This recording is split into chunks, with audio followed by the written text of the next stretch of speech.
Bonjour à toutes et à tous l'équipe, j'espère que vous allez bien. C'est avec grand plaisir qu'on se retrouve aujourd'hui pour la 13e étape du Tour de France 2025. Donc c'est un contre-la-montre en montée entre Loudanviel et Péragude, 10,7 km. On est toujours avec l'équipe Bora Hansgrohe. Donc c'est parti pour un contre-la-montre qui s'annonce peut-être décisif pour le classement général. Favori Pogacar, Vingegaard, Evenepoel. On a Roglic quand même dans ce lot-là. On va faire un point sur le classement général et tout ça. On aura l'occasion à l'issue de cette étape, tout simplement. Premier coureur s'est lancé, le dernier au général. Donc là, on voit que c'est un Tudor. Étape à enjeu, vous l'avez compris.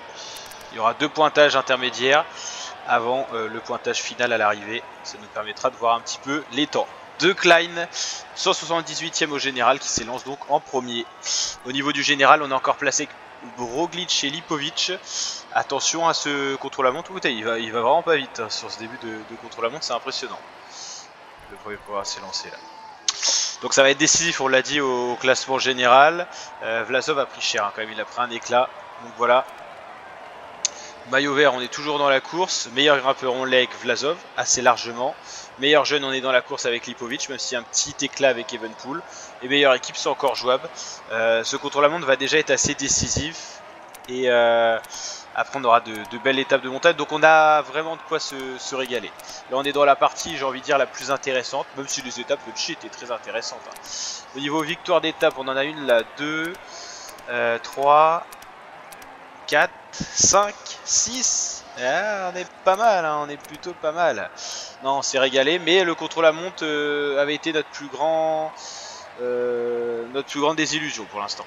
Ouais, il se fait rattraper de Klein, c'est plutôt normal. Il avait vraiment l'air de pas aller très vite. Donc ça, c'est les moins bons coureurs à s'élancer. Hein. Arnaud Desmar, Tim Merlier, vous l'avez compris. On va regarder si on a un spécialiste. Là, faut être bon contre-la-montre, mais surtout être bon grimpeur. Hein. Sur ce contre-la-montre là, c'est surtout les qualités de grimpeur qui vont primer. Si vous êtes mauvais au contre-la-montre, mais vous êtes bon grimpeur, vous pouvez faire un très gros temps. Et les bons rouleurs, je pense, ils feront des gros temps en premier pointage. Et ensuite, dès qu'il y a la montée là, vers Péragude, bon, c'est vraiment les jambes de grimpeur qui font la différence, tout simplement. Est-ce qu'on a un coureur d'arrivée? Toujours pas. On va aller voir l'arrivée, à quoi il ressemble. Ouais, c'est un beau mur hein, à la fin. Bon, j'ai tout fait bugger avec le x8 là. Et ils sont vraiment bloqués dans la fin du mur. Est-ce qu'on en a à l'arrivée? Ah, on a Jonas Rickert qui finit forcément premier vu que c'est le premier arrivé.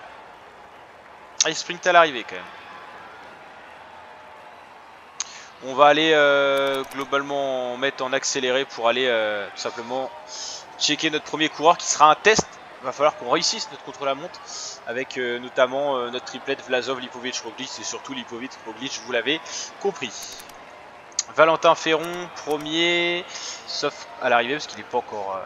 voilà, il a terminé. Donc Valentin Ferron qui a fait le meilleur temps pour le moment. On va quand même aller voir qui il y a sur le parcours.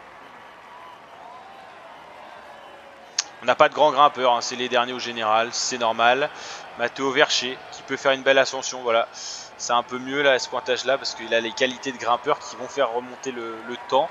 Peut-être premier à l'arrivée hein, s'il grimpe bien Matteo Vercher. Provisoire bien sûr, hein. Il y a les grands qui vont arriver après. Ça peut le faire. Ah non, quand même pas. Zvernes, Arnaud Delis.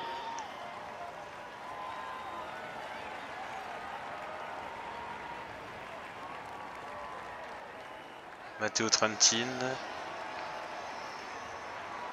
Pas de vrai grimpeur, hein. C'est normal.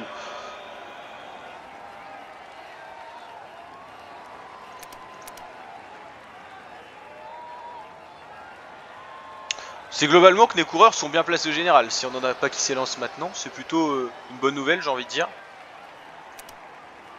Alors, le pointage, premier pointage, c'est vraiment quasiment que du plat. Ça commence à monter, c'est les prémices seulement, et les plus forts pourcentages sont quand même dans le final. C'est Zvernes, le premier à l'arrivée, qui a fait ça en 22 minutes. On peut dire que les premiers vont se jouer la gagne en 19 minutes. Donc ça sera un effort vraiment intense, mais de courte durée. C'est ce qu'on peut se dire sur ce contre-la-montre deuxième et dernier contre-la-montre de ce Tour de France. Hein. On en aura eu un dans les rues de Caen, tout plat, tout à fait plat. Et donc un en boss, ce qui est un profil qui plaît de plus en plus pour animer un peu un contre-la-montre qui des fois est un peu ennuyeux. On n'a plus de contre-la-montre par équipe pour le moment. Allez, on va aller voir Jordi Meus qui est notre premier coureur à s'élancer pour la Bora Hansgrohe.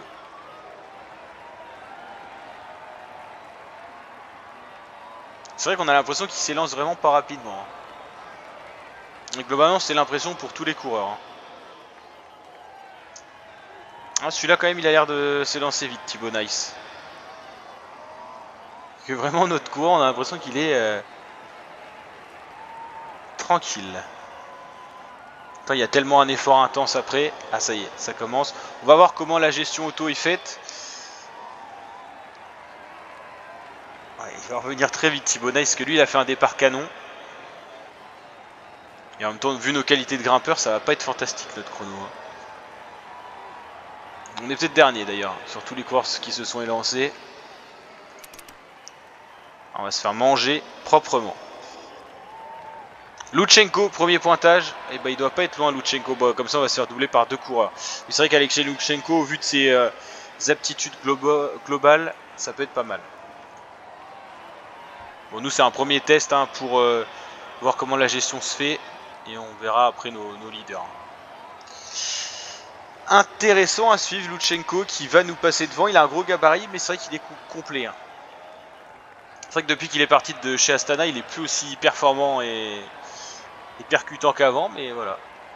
Il a toujours des belles aptitudes, en tout cas sur les notes Pro Cycling. On l'a très peu vu cette année sur le tour, il y est, mais souvent en difficulté. Quoi.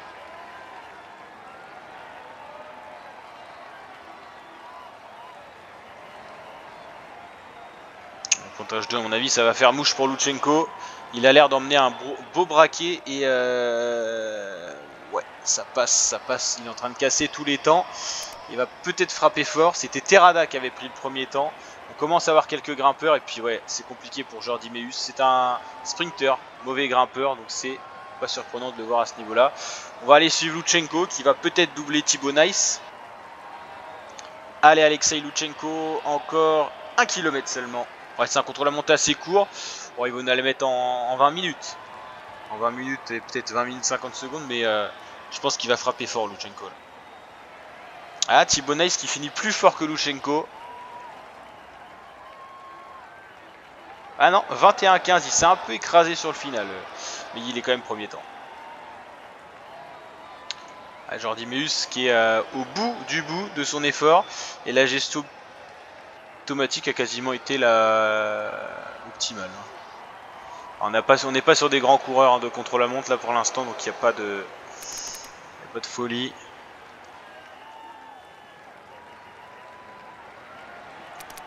Ouais, c'est pas optimal, il faudra quand même qu'on fasse un peu du côté manuel.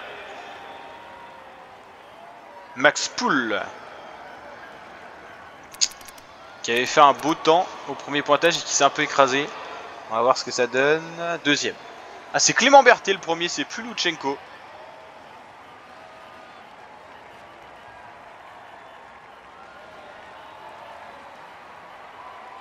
Oh, Diego Ulissi qui est en grande condition. Ah putain, on n'a vraiment pas des bons coureurs au début, c'est un peu frustrant.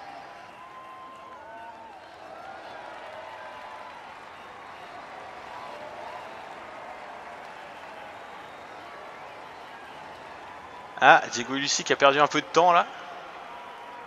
Alors on va aller suivre quand même Diego Ulissi, il nous fait une belle impression là. On va regarder ce que ça donne.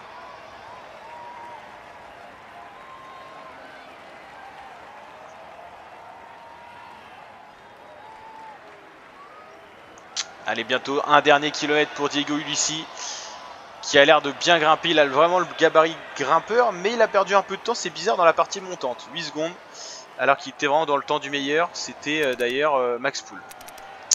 Allez, l'arrivée de Diego Ulissi, ça va faire 3ème. Ah, il s'est un peu écrasé finalement. Ouais, ok.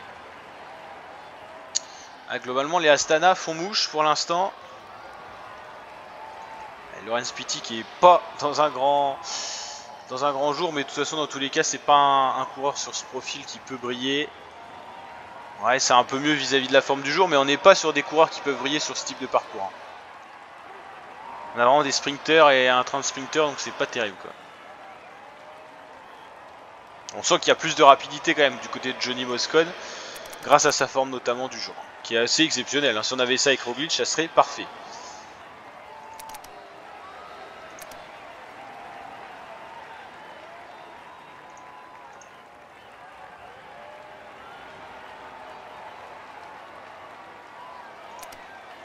va le mettre en manuel un petit peu pour se tester déjà. Putain, on a Romo derrière qui est en train de faire un sacré temps.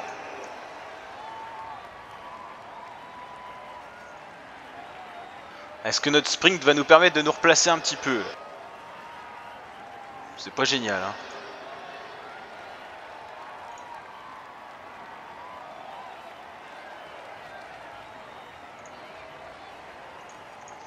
Pas facile à gérer ce genre de contre-la-montre. Il y a des grosses pentes, très irrégulières en plus, c'est vraiment pas évident.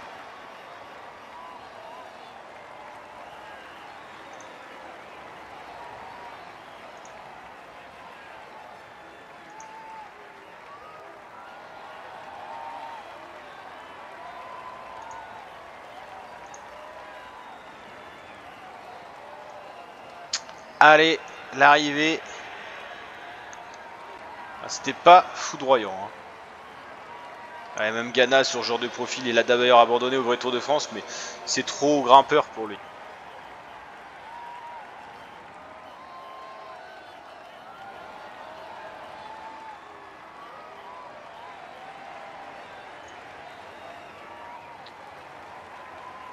Toujours Clément Berthet à l'arrivée, hein. Et ça change pas trop sur les pointages intermédiaires. On est sur des coureurs un petit peu... voilà, sans trop de grosses performances pour l'instant. Donc on va voir ce que ça va donner là. Van Dijk, on ne l'attendait pas forcément sur ce genre de profil. Maintenant, ça va être plus intéressant avec nos coureurs qui vont arriver, hein. Ah, Buitrago, on va le suivre juste avant Vlasov, parce que Buitrago a pris le premier temps au deuxième pointage intermédiaire. Donc Santiago Buitrago était un très bon grimpeur qui a loupé son classement général pour l'instant. Est-ce qu'il peut faire un gros contre-la-montre? C'est possible. On peut avoir une surprise d'ailleurs au Tour de France sur cette étape là. Ça peut être un grimpeur qui n'a rien à voir avec le contre-la-montre, mais qui fait juste une ascension sensationnelle. Ok. Et bah premier temps pour Santiago Buitrago, on est en 20,43.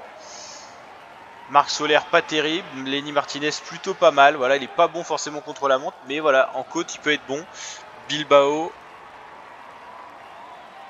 Alors, Eddie Dunbar qui fait un gros temps aussi, on peut avoir des surprises, vraiment. C'est le mot d'ordre, surprise. Caruso, Rubio, Godu, Tiberi. Alors, on a vraiment les bons là qui passent maintenant. Ça va pas s'arrêter comme ça. Oscar Onley, Storer, Bernal, et bah Vlasov va pas tarder. À mon avis là oui, ça va être toutes les premières positions qui vont être attribuées avec les coureurs qui s'élancent, qui sont vraiment très talentueux, là il n'y a rien à dire. C'est Dunbar pour l'instant au pointage 1, Dunbar au pointage 2. Dunbar est en train de faire un très bon contre-la-montre. On va laisser d'aller le voir, le choper avant l'arrivée. S'il est déjà pas arrivé, il est arrivé, mais il a moins bien fait que Buitrago. Comme quoi. Allez, on va aller chercher Vlasov. Ah, Vlasov a une belle forme, il est pas mauvais en contre-la-montre, il est meilleur grimpeur. Est-ce qu'il va nous faire un gros contre-la-montre? On va laisser en gestion automatique. En tout cas, ça a l'air de partir très fort pour Alexander Vlasov qui nous fait un sprint assez extraordinaire. On va laisser en automatique. J'avoue que c'est quand même difficile à gérer ce contre-la-montre. On va regarder vis-à-vis de ses notes. Ça peut être intéressant la performance d'Alexander Vlasov. C'est Buitrago le premier à l'arrivée. Et pour l'instant, tous les autres temps sont attribués à Almeida, Kuss. Voilà. On va voir déjà Vlasov. Ça peut faire mal là déjà. 9ème, 4 secondes. 4 secondes tout de même. C'est-à-dire qu'il y a 9 coureurs qui roulent plus vite que Vlasov. C'est quand même assez énorme.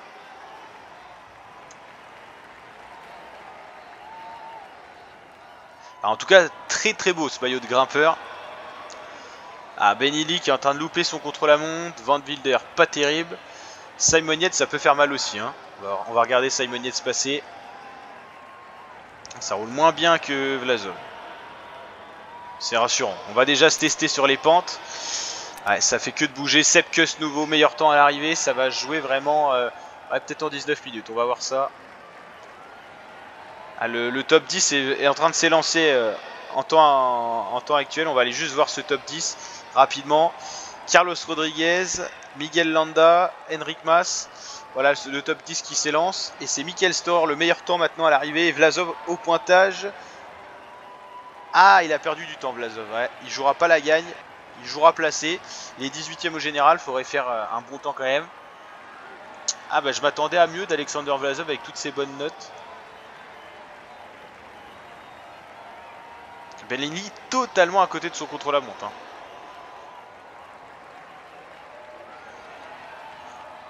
Vlasov un peu décevant. C'est Storer le meilleur temps pour la Tudor. Du coup pour l'instant bah non c'est Almeida. Il suffisait de le dire pour que ça change. Et bah Lipovic vient de partir. On va suivre l'arrivée d'Alexander Vlasov. Ouais, est-ce que c'est vraiment bien géré? Je sais pas, la gestion automatique. Lipovic a une forme extraordinaire, Roglic c'est pas mal. On va suivre tout ça. Le meilleur jeune par procuration, je vous rappelle que c'est Evenepoel, le meilleur jeune, mais il est déjà maillot jaune et il peut le conforter aujourd'hui. Ça peut être un contre-la-montre démentiel. Pogacar est derrière Roglic, peut-être que Pogacar va dépasser Roglic. Au premier pointage, Lipovic est carrément dans les temps. Ça c'est super rassurant. Oh bah Vingegaard est plus que dans les temps lui. Roglic moyen. Et Pogacar il va exploser, c'est vraiment le contre-la-montre. Ah pas tant que ça. Ça roule pareil que Roglic. Evenepoel. Ouais, Evenepoel ça casse tout hein. Et ben, ça va être un très très beau bras de fer. Et Vingegaard a l'air d'être dans une grande forme.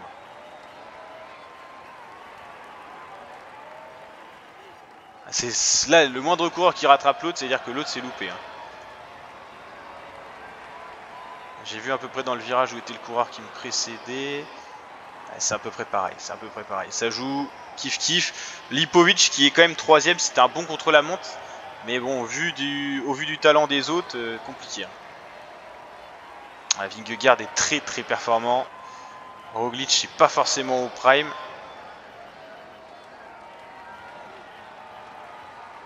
Ouais, Pogacar qui roule mieux que Roglic, mais il n'y a pas de grosse différence.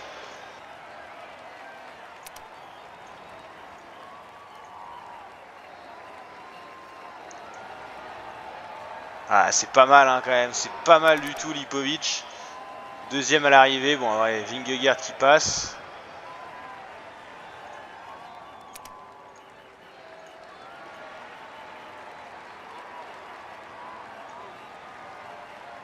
C'est pas dégueu, hein, c'est pas dégueu du tout nos temps. Ouais, ils sont tellement costauds les autres aussi. Et c'est peut-être Vingegaard qui va s'imposer. Ben, c'est une surprise, mais ouais, ça a été compliqué quand même. On avait peur de ce contre-la-montre, on avait raison d'avoir peur, même si on le loupe pas. C'est Vingegaard qui l'emporte devant Evenepoel, Pogacar, Almeida, Lipovic, Carapaz, Roglic. C'est encore du temps de perdu au niveau du général. Evenepoel, Pogacar, Roglic. Vingegaard revient proche de Roglic. Lipovic 5ème. Ouais, on va aller voir tout ça. Mais le top 10 qui a un peu changé. Toujours meilleur grimpeur, ça c'est positif. Ok. Ouais, on va aller voir tout ça. Il n'y a pas de réel changement, si ce n'est au terme du temps. Evenepoel reste maillot jaune, Pogacar est là, Roglic est sur le podium, mais Vingegaard se rapproche quand même de Roglic, Lipovic. Carapaz a repris des places, Landa et Carlos Rodriguez en ont perdu. Il n'y a pas de gros changements. Voilà, ok. Voilà, et la prochaine étape qui nous attend, on va vraiment se régaler entre Pau et Luchon. Super bannière. N'hésitez pas à liker, partager et surtout vous abonner. Ciao les fratés.